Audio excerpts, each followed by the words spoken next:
ఇది రామఫలం. ఇది బాగుంటుందండి, సీతాఫలం లాగా ఉంటుంది, దానికంటే గుజ్జు ఎక్కువ ఉంటుంది.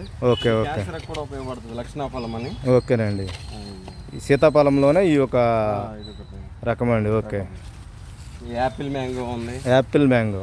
Okay okay. వాళ్ళు వచ్చేసి యాపిల్ మ్యాంగో అంటారు. Okay okay. ఇటు వచ్చేసి బనానా మ్యాంగో అంటారు. Banana mango. అబ్బా, మంచి మంచి వెరైటీలు ఉన్నాయి సార్ మీ దగ్గర. అంజీరా కాయలు చూడండి. అంజీరా. ఓకేనండి. అంజీరా. అంజీరా. అంజీరా కూడా పెట్టారు. అంజీరా అంటే మన ఫేవరెట్ అండి. ఇది వచ్చేసి థాయిలాండ్ మ్యాంగో అంటారండి. సంవత్సరానికి 3 కాపులు కాస్తుంది. నిత్యకాయలు ఉంటాయి. తక్కువ ప్లేస్లో ఎక్కువ ప్లేస్ అవసరం లేదు, తక్కువ ప్లేస్లో కాయలు కాస్తూ ఉంటాయి. మొక్కలాగా కింద కిందగా. ఓకే ఓకేనండి. పూత కూడా ఉండండి. ఇదిగో చూడండి, చిన్న చిన్న చెట్లకే మంచి మంచి పూత వస్తుంది, కాయలు కాదు. పెద్ద చెరుకు రసాలు అంటారండి. ఓకేనండి. ఇదిగో మళ్ళీ మామిడి పెద్ద చెరుకు రసాలంట. కాయ బాగుందండి. చిన్న చెట్టుకు కూడా ఒక్కొక్క కాయ వచ్చేసి 1/2 kg పైగా ఉన్నాయండి. ఇది పెద్ద చెరుకు రసాలు అంటారు. దాని నుంచి ఇవన్నీ రకాలండి.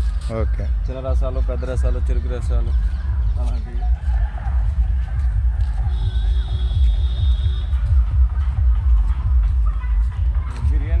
బిర్యానీ చెట్టు ఆకులు కూడా ఉన్నాయండి. దాచిన చెక్క బిర్యానీ